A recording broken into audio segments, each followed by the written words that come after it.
Hello everyone and welcome to a new IK video. This is Kincaid from server M14, and as promised in my previous video, we're gonna make a series about ranking all sorts of immortals into a new tier list. A tier list that is divided, that it depends on the position of each and every immortal. So there will be a group for the defense immortals, the support, the mages.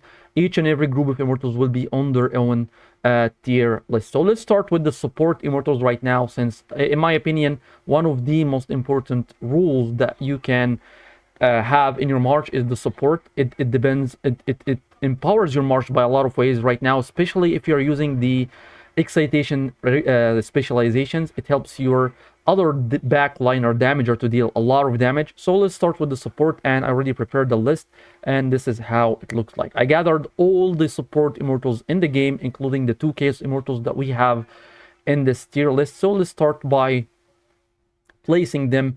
This tier list will depend on the efficiency, how powerful the immortal is, how easy he is to build, how cheap he is to build, and all sorts of things. So let's start by the 2 chaos immortals that we have, which is Ninetales and Fufei. Initially, Ninetales was released to counter an immortal such as Poseidon, because back then, before the era of Loki and Apollo, Poseidon was actually taking over the meta, and Poseidon was the best damage dealer in the game.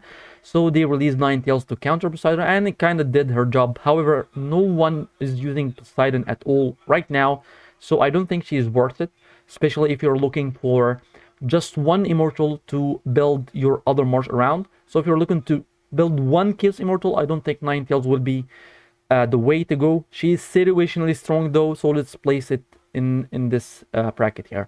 The next immortal is Fufei. Fufei is definitely the best support immortal to it. As some people say, she's one of a kind. She gives you immunity to all kind of control, but this gives her an advantage against all the other immortals. All the other immortals that apply control, maybe Loki, Himiko, all sorts of control. So Fufei is definitely an OP tier, in my opinion, one of the best supports that you can use in the game. We have Artemisia. I would like to place Artemisia in the situationally good, but Artemisia is very powerful if she used in the water march. So it is true that she is situationally good.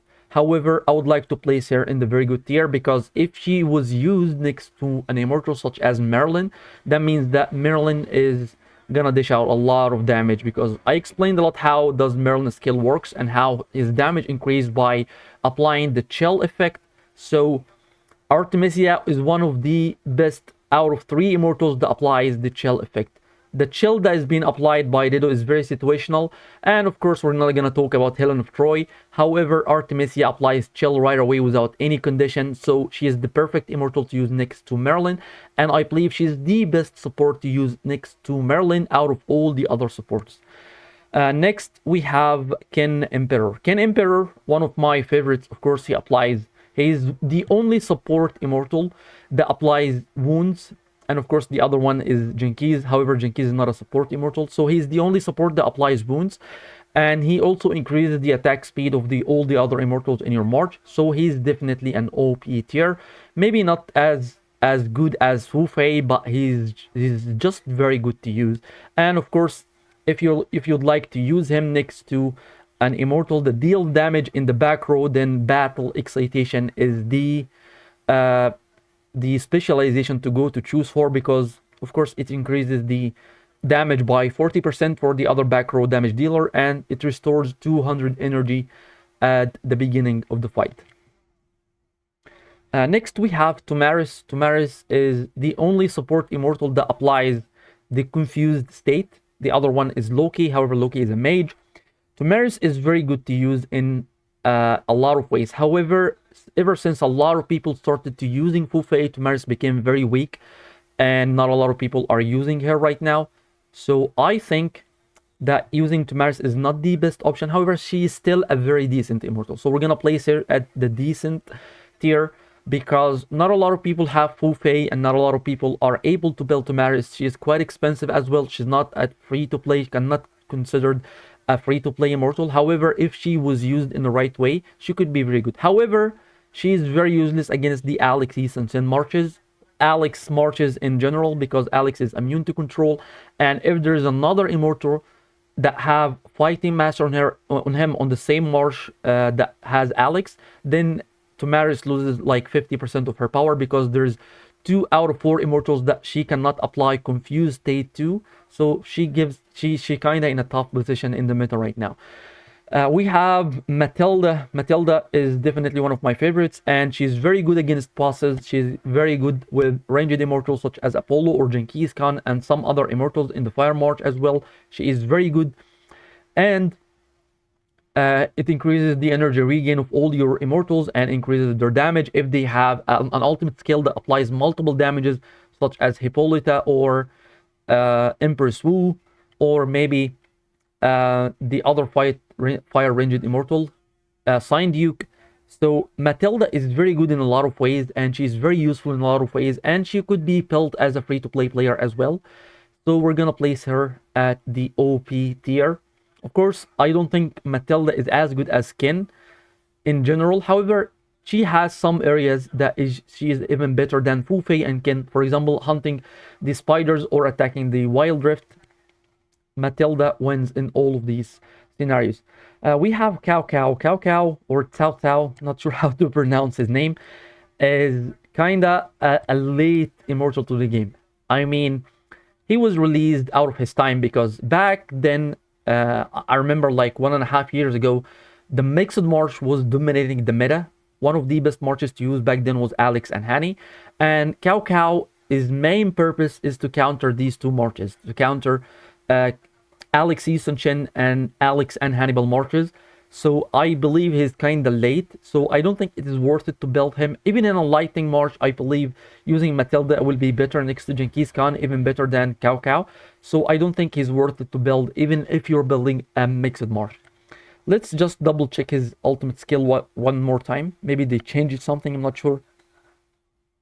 I haven't unlocked him yet. Okay, so his ultimate skill reduces the damage dealt by all enemies by up to 20%. When our front row unit is hit by a normal attack, they recover HP by 170%. So the damage reduction is kind of nice, reducing their damage by 20%. However, the recovery rate, a lot of people right now are using, in the mixed marches, are using Ken Emperor, or even in the Alex Easton Chen march, everyone is using Ken Emperor as well. So the recovery rate will be useless against these marches. So that's why I don't like this immortal. We have Cyrus. Cyrus was at some point one of my favorite immortals as well. However, ever since there are a lot of people starting to use Alex, and some people are using Fu Fei, he kind of fell behind, because Cyrus increases the chance that your immortals can apply critical damage. However, the amount of resilience that he decreases is not that much, so his impactful in this area is not very big. However, his other strong area is applying control, applying stun whenever your team applies critical hits, and this is not very powerful since everyone is immune to control nowadays. So he's not really worth it to build. Maybe he's situationally strong if the opponent are not using any kind of immunity to control. So we're gonna place him in the situationally strong. However, that's it for Cyrus. Dido is not worth it anymore, since we have a better replacement, which is Artemisia, so never waste your time building Dido. However, she has some kind of difference between Dido and Artemisia, that Dido increases your physical defense for all the immortals, and it is based on the immortals level. So the higher the level, the more value that you get from Dido. So right now the cap in the Conquest season is level 55. That means that once we get to a higher season, which is the legendary season, and we can upgrade her to level 60, that means that Dido will be able to gain more power, which means that the value will be more. However, that's it for Dido. We're gonna place her at the soul crystals tier, and that's about it. We have Zenobia. Zenobia, of course, one of my favorite. We actually did Ken Emperor twice. It's okay. Zeno is one of my favorite healers, because she kind of synergized with the Mixed March and kind of synergized with Alex, to be more specific, because her heal kind of depends on how many normal attacks you do. So she kind of applies an initial heal, which is a total of 360%, and to only two units with the highest losses. And then These two units, whenever they apply normal attack or a successful normal attack, they regain HP up to 120%, which is very high actually. If you look at a mixed march or an Alexis and Chin march that has Zenobia on this march, you will notice that Zeno will be healing a lot using the Emperor's Favor skill. And of course, this is all thanks to the mechanics that works with or synergize with Alex attack speed.